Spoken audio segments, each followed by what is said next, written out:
Not too many videos recently, but what an interesting week. We go from the small, that's a water pump, to the not quite so small,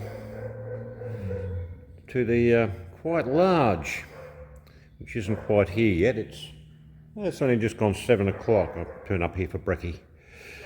I'll show you the big one, so just hold that thought. I wasn't kidding, was I? Really.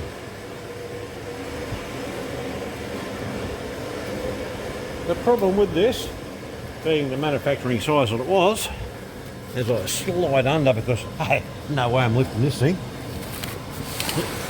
The pipework from there across to the muffler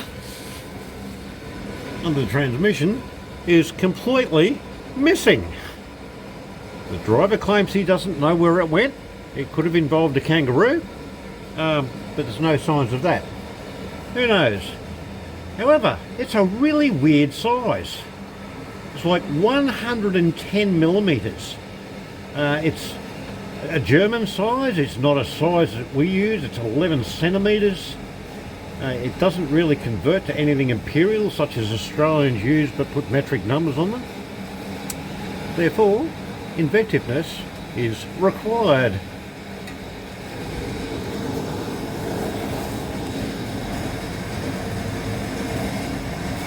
Yep, I'm underneath the darn thing. Pull under there. Okay, got musty grasshopper. Trimming back some mandrel bends currently. What we're going to do is use 4.5 inch to slip over the flex, and then 4 inch, which is 102, slide into that, expand it up. 4.5 wouldn't do the job anyway, where it went across into the muffler because that's smaller than 4.5.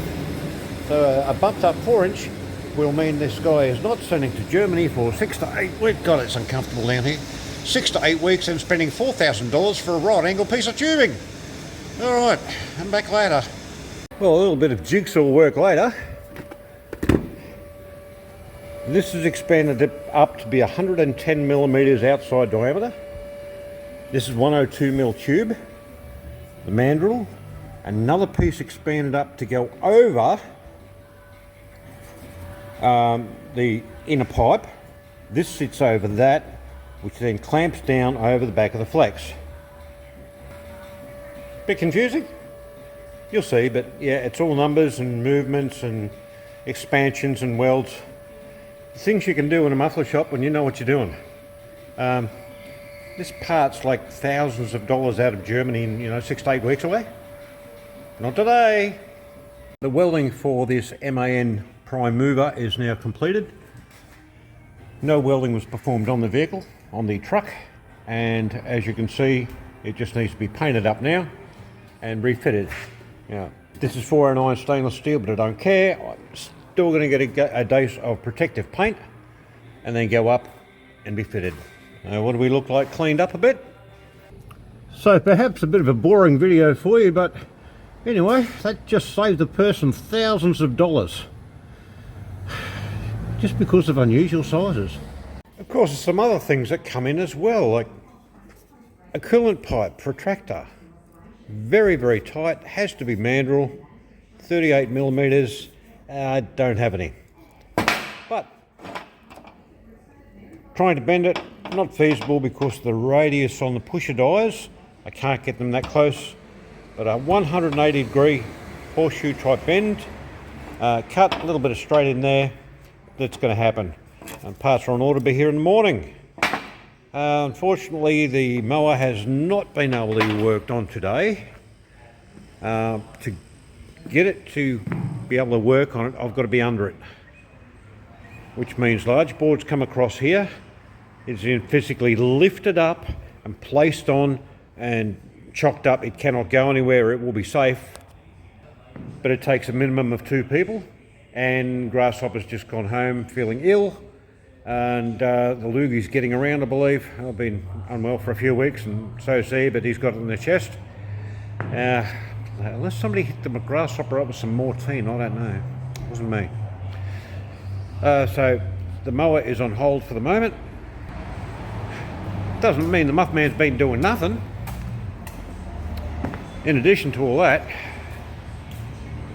that was the back of a Mitsubishi Magna wagon, and inside it is completely kapooey, rattling around like a set of maracas. That has lasted a reasonable amount of time, I believe. However, it had expired. The whole thing wasn't needed. A barrel was, a tail was.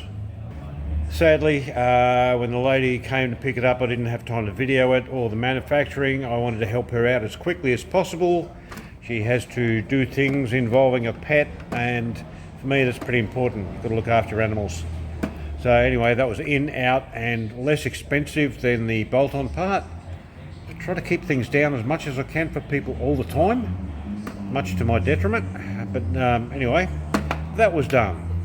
As you can see, the pump has now gone. Just people picking up parts in the door. So a little bit busy, but hey, it's the way it's got to be. Look after people. I've got a Land Cruiser coming in for something a bit different. That's not just immediately, and another Land Cruiser that's different as well, but that's not immediate.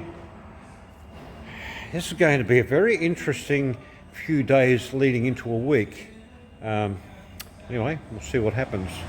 Please continue to watch, follow on Facebook if you're not following, subscribe on YouTube. I'd appreciate it. Push me up the little list there to be recommended to other people, and that will help me out immensely. Thanks very much indeed. Catch you on the next one.